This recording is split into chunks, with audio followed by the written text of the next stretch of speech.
est-ce que pour augmenter le PIB, il faut absolument augmenter la consommation d'énergie? Et si oui, de combien? La réponse la plus classique, la plus standard, c'est il faut l'augmenter, mais pas beaucoup, et dans des conditions tellement infimes que c'est comme si c'était négligeable. Et en réalité, les travaux que j'ai poursuivis avec d'autres montrent que les petits raisonnements qui servent à appuyer cette position-là sont très largement faux, et que lorsque vous regardez empiriquement les séries temporelles, que vous laissez parler les données, ce qu'on constate, c'est que pour augmenter un peu le PIB, il faut augmenter beaucoup la consommation d'énergie. Et comme jusqu'à une date récente, l'essentiel de la consommation d'énergie dans nos pays comme au Sud, c'est l'énergie fossile.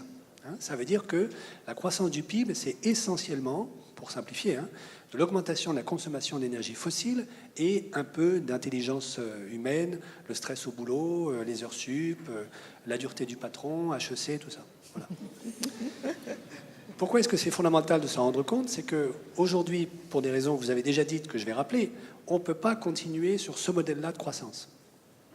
Premier motif, la contrainte climatique. Donc ça pose l'énorme question du désinvestissement dans des actifs qui dépendent de manière très étroite de l'exploitation d'énergie fossile. Et comme vous le savez, la sphère financière est en train petit à petit aujourd'hui de se retourner. Il y a un basculement progressif qui s'opère. Et puis le deuxième enjeu, vous l'avez dit aussi tout à l'heure, c'est la raréfaction du flux de ressources naturelles que nous sommes capables d'extraire du sous-sol. Ce n'est pas une manière de redire ce qui est faux, qu'il n'y aurait plus de pétrole dans le sous-sol terrestre demain matin. Ça, c'est évidemment faux. Il y a encore beaucoup de pétrole sous terre, il y en a encore beaucoup trop. Et si d'ailleurs on déstocke la totalité de ce pétrole, on achèvera de détruire définitivement le climat de cette planète.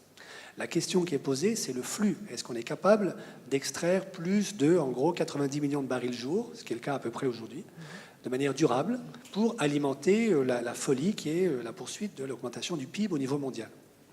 Tout le monde sait très bien qu'à horizon, un nombre donné d'années que personne ne connaît, peut-être 20, peut-être 15 seulement, même avec les techniques de fracturation hydraulique de la roche, nous retrouverons un plafond d'extraction du pétrole quotidien, même s'il reste encore beaucoup de stocks.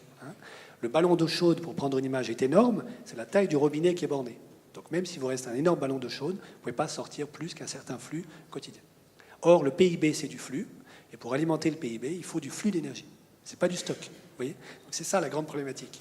Une fois qu'on a compris tout ça, on comprend qu'il faut, à mon avis, changer de lunettes. Bon, Patrick l'a déjà dit, troquer le PIB contre pour d'autres indicateurs de la prospérité, et comprendre aussi qu'au fond, la réduction des inégalités, l'élimination de la pauvreté et la prospérité en général n'ont pas réellement dépendu de la croissance du PIB. Ça, c'est faux. C'est de nouveau un conte, CONTE cette fois-ci, que nous nous racontons pour justifier cette espèce d'impératif catégorique qui est l'augmentation du PIB, alors que ce n'est pas ça qui assure la prospérité de nos économies. Donc ce qui est devant nous aujourd'hui, c'est ensemble, collectivement, inventer de nouvelles images de ce que peut être pour nous la prospérité et qui ne passe pas par l'augmentation du PIB.